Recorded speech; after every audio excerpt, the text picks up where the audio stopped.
Kyle, with Kershaw, it's always going to be a tough day. How good was he today, and what do you look for when you go up against him? Yeah, he's one of the best pitchers in the game for a reason. So you're in for a battle. When you're facing guys that caliber, that it's going to be a tough day, and you just got to kind of grind. But yeah, no, he was definitely sharp today. Located it well. He was spinning it well. The cutter slider was good. The curveball had some bite. That's pretty standard him, I guess. Kyle, that 12-6 curveball that he throws, he dropped that one in on you. You just don't see that kind of pitch from a lot of guys anymore with that kind of bite. I mean, how difficult is that pitch?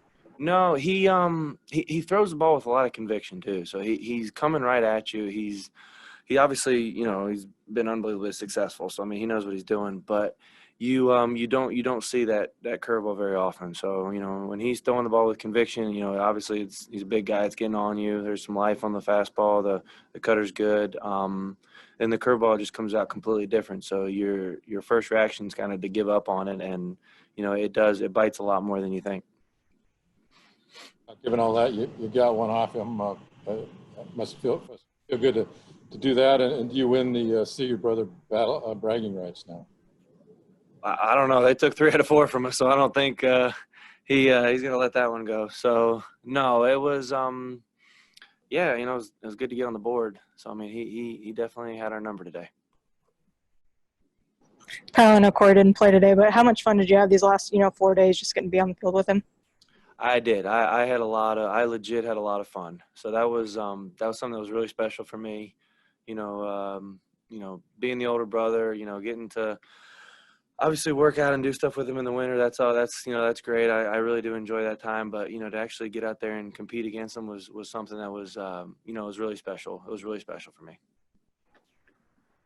How would you describe the look you gave him when he runs by you after he hits a home run? What would you describe that look as?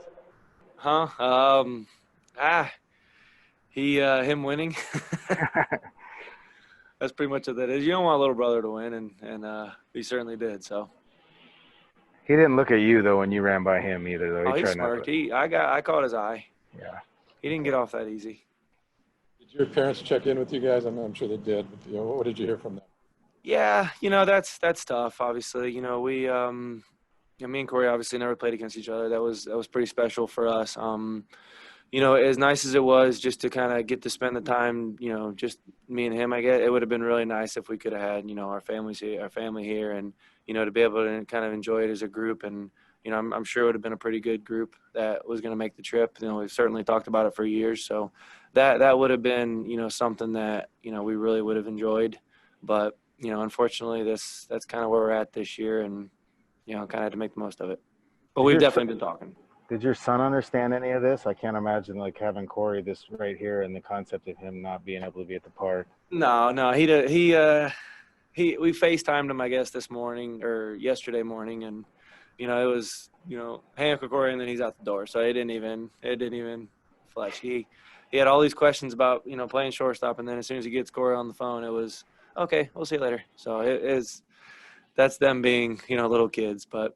They get to see Uncle Corey enough in the winter, so hey, how you doing? Bye.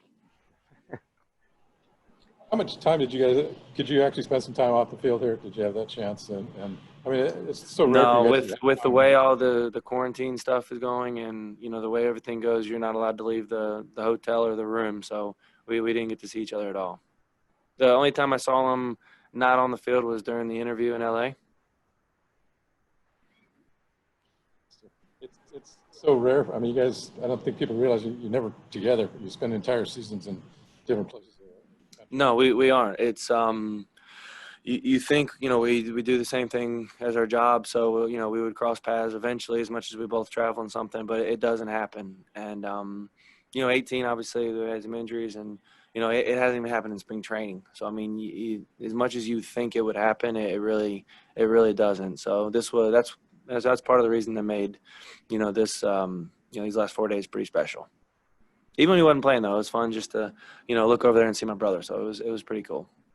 Oh, you guys are almost 30 games into the season at the halfway point, which is weird to say 30 games at the halfway point. But What have you seen from this group as the guy that has to watch, as the oldest guy or one of the older guys out there, not the oldest, but one of the older guys out there, seeing these kids having to play every day and learn. And I mean, like learning, facing Clayton Kershaw today. I mean, what have you seen? Yeah, no, it's there's going to be a learning curve. That's the reality of the situation. We're unbelievably young, we're unbelievably inexperienced. So I mean, unfortunately, you're going to have days like this. And fortunate for all the young guys, there's not too many Clayton Kershaws out there. So they don't have to necessarily worry about that on an everyday basis, which is, makes life a little easier.